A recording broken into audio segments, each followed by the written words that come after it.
Good morning, ladies and gentlemen. I hope everybody's got a cup of coffee. I'm here to introduce FA870 and FA880, our two special silicons dedicated for use with natural stone. I can see there's lots of people still joining. My name is Andrew Thomson. As we proceed, feel free to ask questions by typing them in the box. We'll answer some at the end. I'll also put up my email address for any questions you might have at a later time.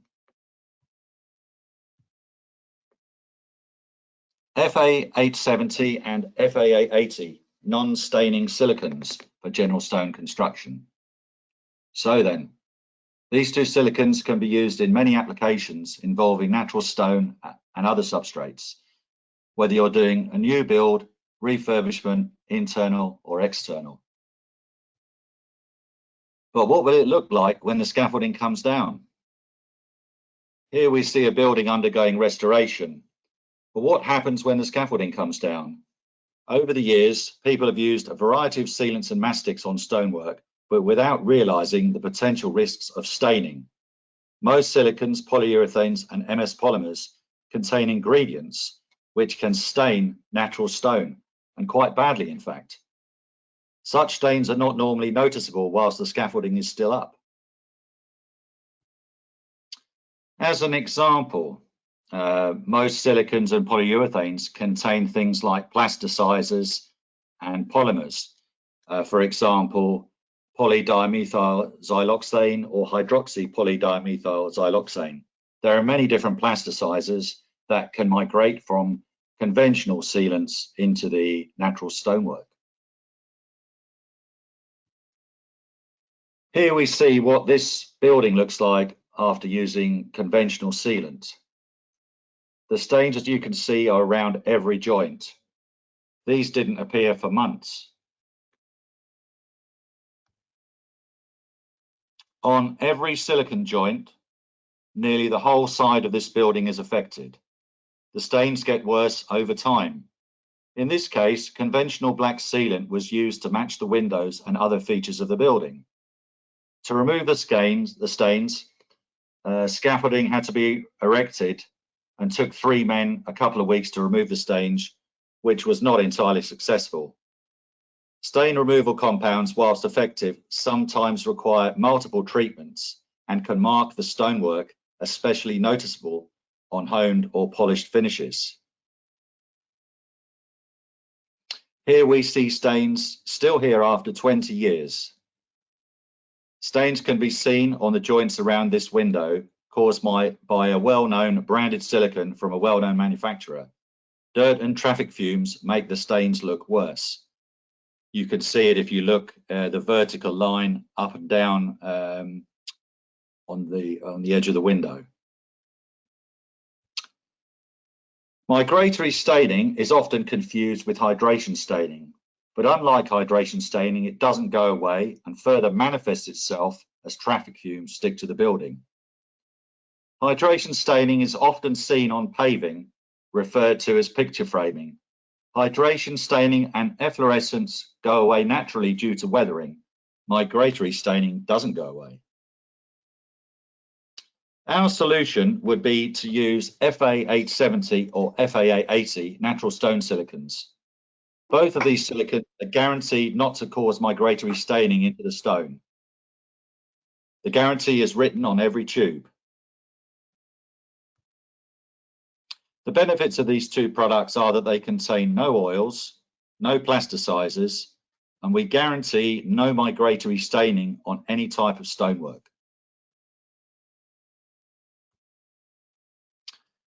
Therefore, our product makes stain testing unnecessary. But we're happy to do tests for the client's peace of mind. You may wish to do your own. Please bear in mind migratory staining takes 3 months or more before it appears. FA870 comes in 24 different colors. FA880 is available in 24 matte colors. The matte finish is becoming popular and blends in well with many types of stone. Both products are CE marked. The FA870 is CE marked for sanitary and facades. The FA880 the same, sanitary, facades, and in addition, pedestrian walkways both inside and out. A high-end bathroom is a great example of where either of the sealants could be used. Floor-to-wall joints, shower trays, wash areas, these all require joint sealants. Why ruin a bathroom like this with cheap silicone? On stone facades, facades often cleaned and refurbished require sealant around doors and windows. Matching colours helps disguise the presence of the sealant. Here's a facade where FA880 has been used, and it shows an example of matching colour. FA880 is used on every joint around the cladding pieces instead of traditional grout or mortar. The cladding pieces, part of a rain screen, are mechanically fixed and may vibrate slightly in conditions of very severe weather. On this building, there's something like 15,000 linear meters of joints, and if you look very carefully, the sealant is around every cladding piece on the side of the building. Natural stone is often used in conjunction with other building materials, such as these powder-coated window frames. Both FA870 and FA880 are certified for use on facades. Aggregate finish can be applied if preferred. Some architects hate the appearance of mastic. Here we see a wall at Wembley Stadium where FA880 has been sprayed with sand particles to give the appearance of traditional mortar. Tests show the movement accommodation factor is not reduced by the addition of small sand particles, so the appearance of a mortar joint while still performing as a movement joint.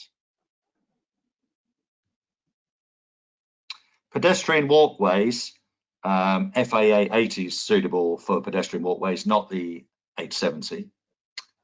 Outside pavements, commercial patios and train stations all require a suitable sealant. FA880 is suitable for floors subject to pedestrian traffic. In addition, FA880 is certified for pedestrian walkways inside buildings, such as, for example, hotel foyers, shopping centres, that type of thing. Here's another example of aggregate finish, an example where the architect didn't want a grotty mastic at the edge of these steps.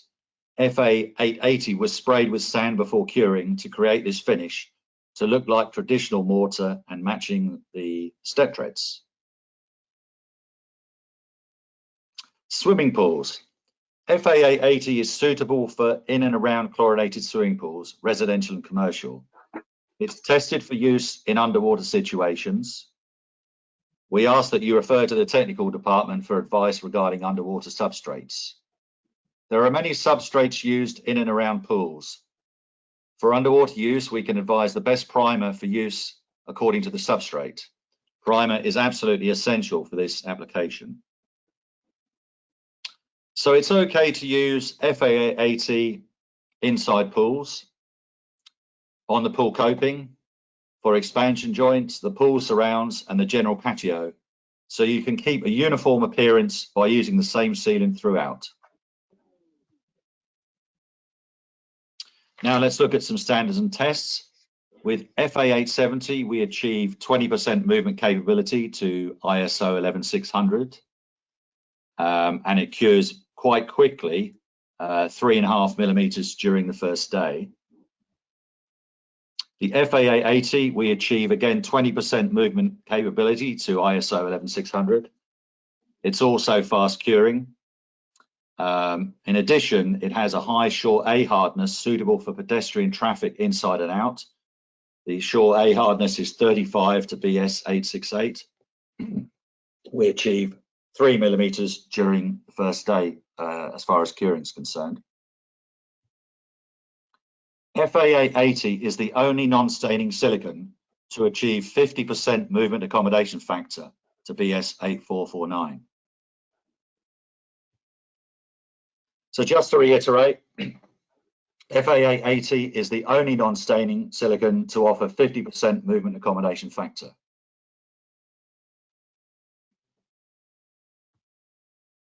How would we go about forming a perfect joint? We'd always recommend using a backing rod. The correct way to form a joint is with backing rod to prevent three-sided adhesion. A circular backing rod will offer greater contact area at the joint edges. It's also easier to press into a joint than a square one. We suggest a 2:1 width to depth ratio for the joint itself. Remove any mold if required before applying sealant. If mold is present before you apply silicon, for example, in a bathroom you're refurbishing, try our mold removing spray. It's better than what you get in the shops. Spray it on and watch the mold vanish. You'll be surprised by how much mold it can shift. Removing mold is important when replacing silicon in bathrooms. Ensure a neat finish. We offer a smoothing agent and tools. In Britain, too often silicon is smoothed off with a finger and a bit of spit. Some people use fairy liquid, which, believe it or not, is classed as hazardous. Just look at the instructions on the bottle. Furthermore, fairy liquid can leave a tide mark on your natural stone. Ulrich smoothing agent is kind to your hands and is less likely to leave a mark on the stone when it dries. And one bottle goes a very, very long way. We also have smoothing tools in different sizes to form curves or angled joints in the sizes of your choice. Okay, now we'll see whether we have any questions from anybody.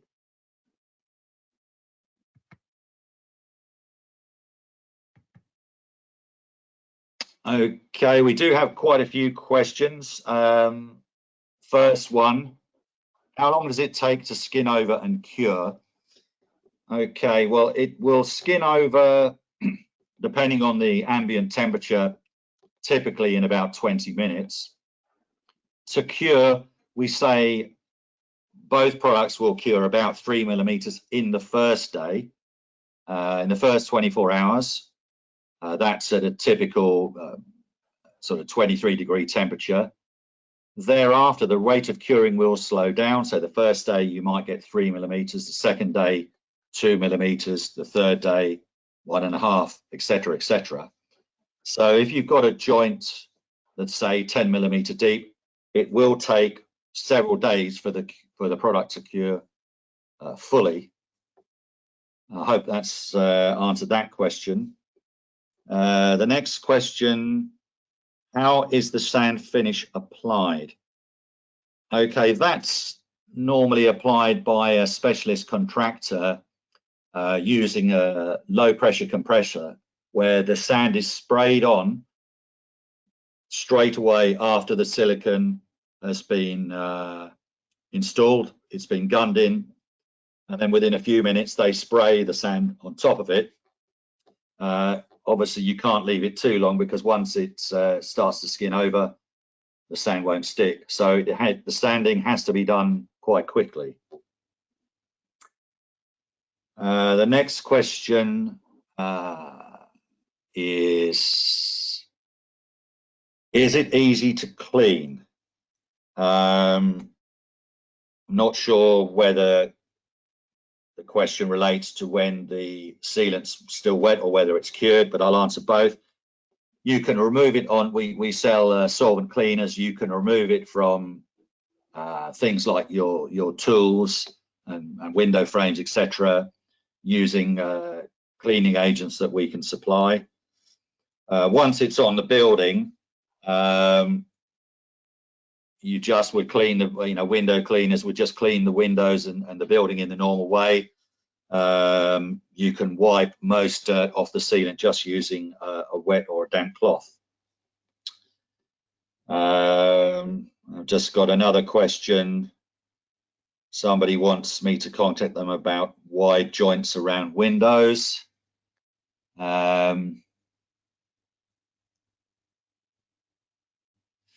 And here's one which says, What does FA stand for, and what does FA870 and 880 mean? That's an interesting question. All they are really is a shortcut reference for the product. And yes, we take the point that they are tongue twisters and can be difficult for people to remember. Thanks very much to whoever asked that question. And I think that is all the questions we have, unless anyone's got any more. It doesn't look like there are. So thank everybody for joining, and I'll let you all finish your coffee before it gets cold. Thanks very much again for joining. If you've got any further questions, feel free to email me at the email address on your screen.